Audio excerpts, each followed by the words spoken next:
аралған, сонда жатыр менде жүрген орындалмас бар арман. Сенің жүзің көктемнен жерде гүлден нәр алған, шашың сенің жан баспаған жапандағы қар орман. Қас кірпігің қарлығашсыз қанатындай қап-қара, үлбіреген жүзің сенің ақ жүрекке мақтама.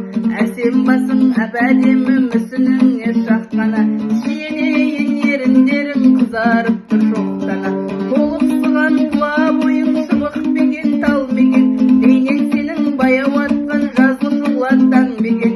Күлкің сенің шашылған нұр, сөзің кәусар бал мекен. Бұл ғаламда сенен артқан сірә біреу бар мекен. Бұл ғаламда сенен асқан жан бар, жерге сенбеймін. Сен солайсың ләйлім менің, сенме менің, сен мейлің. Бұл ғаламда сенен асқан жан бар болса егер де, өз көзімді өзім оям, оны мәңгі көрмеймін. Зәм-зәм суы сенен арзан, таталмаған кәусарым, сенің әсем мүсініңді сөзбен қалай таусамын. Мың мазмұнын мендей сірә тебіреп